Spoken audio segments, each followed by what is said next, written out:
I never imagined that a single sentence could shatter the life I thought I had built. We were sitting at the kitchen table on a Sunday morning, the sunlight streaming through the blinds, spilling over the coffee cups in front of us. It was one of those ordinary mornings that feel safe, almost comforting. And then she said it. "We're pregnant." Her face was glowing, smiling with that nervous excitement that I used to love. For a split second I felt something stir, something I should have felt, maybe joy, maybe pride.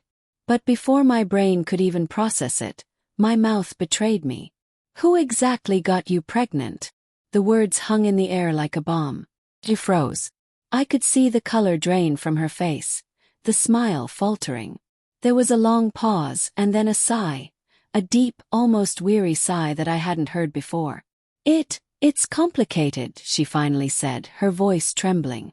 I felt my heart slam into my chest. My mind raced. What did that even mean? Complicated. We were married, we were supposed to be in this together. That word carried a weight I wasn't ready to bear. She looked down at her hands, twisting them in her lap. I made a mistake," she said quietly, almost apologetically.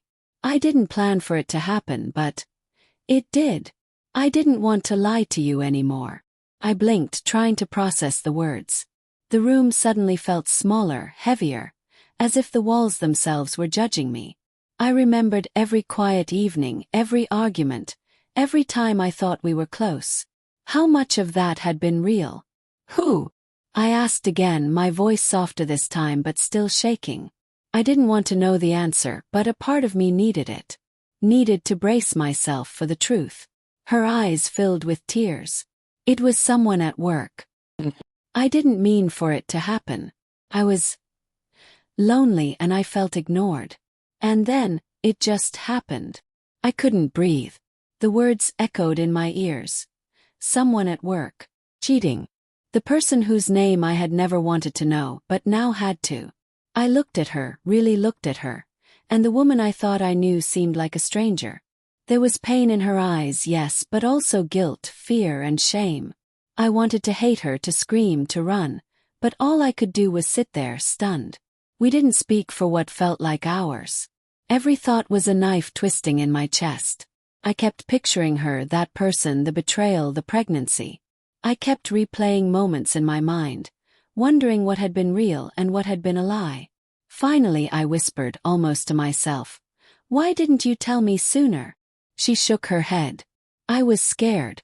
I didn't want to lose you, and I thought maybe it could still work. I didn't know how to fix this. I didn't know how to respond. I wanted to fix it. I wanted to scream. I wanted to throw something. I wanted to disappear. Instead I felt numb. I felt the weight of every decision we had made, every promise we had broken. That day we didn't fight, didn't cry, didn't argue. We just sat in silence, knowing that nothing would ever be the same. There was a life growing inside her, a life that wasn't mine in the way I had thought it would be. And yet, it was our life too, complicated and messy, filled with choices and consequences we could never take back. The hardest part wasn't the betrayal itself. It was knowing that nothing in our future would ever be simple again. Trust, love, intimacy, they were all fragile now, and I had no idea if they could ever be repaired. I wanted answers. I wanted closure.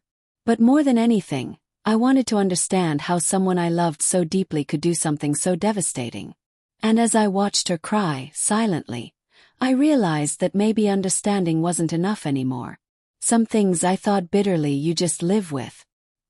Here's the continuation and aftermath in a realistic style. The aftermath ***. The weeks that followed her confession were brutal. Every glance, every touch, every conversation carried an undercurrent of tension. I found myself watching her, trying to read her expressions, her intentions, as if I could predict betrayal before it happened.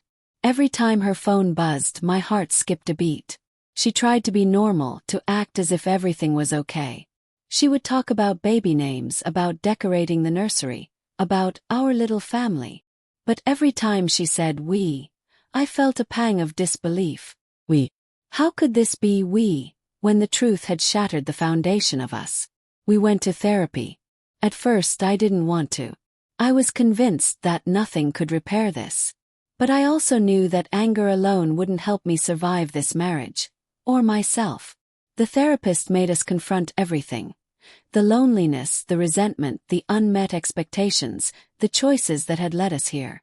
It was exhausting, but in a strange way, it was the only path forward. Some days I would stare at her in disbelief, imagining her with someone else, picturing the moments she had shared that she hadn't shared with me. Some days I hated her.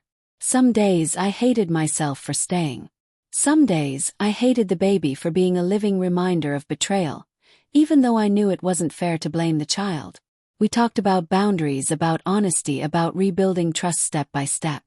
I asked the hard questions. Who was he? Did she love him? How far did it go? And she answered, finally, without excuses, without hiding. There was relief in knowing the truth, even if it was bitter. But truth alone wasn't enough. Healing took time. It took sleepless nights, awkward silences, and a lot of small moments that felt like victory.